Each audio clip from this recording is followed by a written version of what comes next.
네, 안녕하세요. 아, 이번 그 주제로 시작할 것은 내 가족, 내 지인, 뭐 친구, 지인들이 부당이면 유튜브를 권유할 것인가, 안 할 것인가. 여기에 대한 제 개인적인 생각을 영상으로 만들어 보려고 합니다. 음,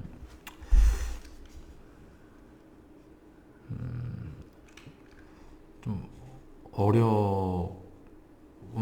어려운데, 일단은 제 개인적인 생각은 하고 싶으면 하게 한다.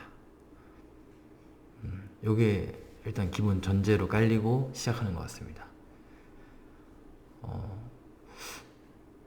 이제 뭐 제 말들을 공감해 주시는 분들도 있겠지만, 뭐 아이가 태어난다거나 또는 이제 살다 보면 하고 싶은 거를 하게 해주고 싶고, 또 못 해본 것들에 대한 후회도 많이 이렇게 생기는 것 같은데요.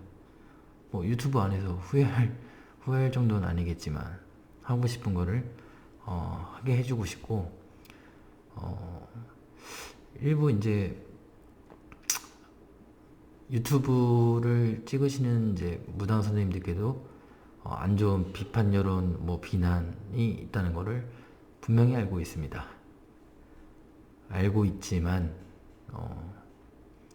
유튜브를 촬영을 하실 수 있다는 것은 기본적으로 어느 정도 드러낼 수 있다, 이런 장점도 될 수 있거든요.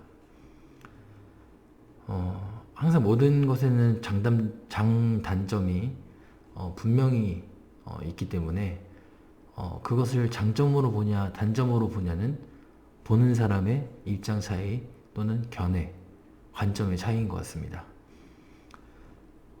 유튜브를 나와서 저를 예를 들면 말도 잘 못하고 또 생긴 것도 그렇게 뭐 잘생기지도 않고 그렇다고 뭐 재능이 있는 것도 아니고, 그렇지만 이렇게 드러내서 말씀을 드릴 수 있는 건, 사실 영상 뭐 핸드폰으로 찍어서 올려도 되고, 그러니까 소통의 창구가 바뀌었다. 전에는 뭐 일방적 소통이라고 할 수 있는 TV나 뭐 라디오, 라디오는 아닌가?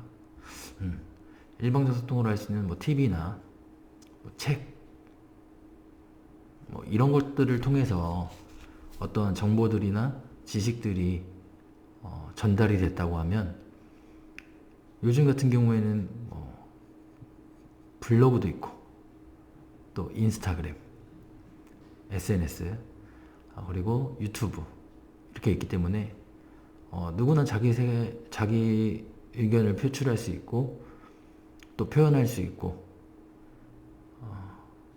표현할 수 있다고 봅니다. 어렵죠.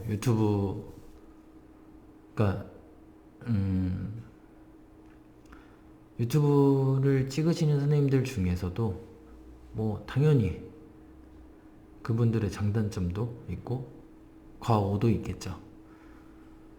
있을 수 있죠. 있다는 게 아니라 그렇지만 어떤 것을 바라볼 때 장단점은 분명히 존재하고, 그것을 장점으로 보냐 단점으로 보냐, 그것은 또 보는 사람의 입장 차이가 분명히 있다.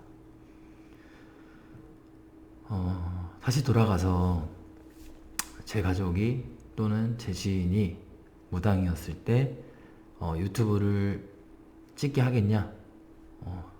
하고 싶으면 하게 한다. 찍어야 되면 덕분TV랑 찍는다. 이게 제 생각이고요. 제가 영상 또 이렇게 이런 주제들이 또 떠오르거나 또 궁금하신 것들이 있으면 댓글로 남겨주시면 제가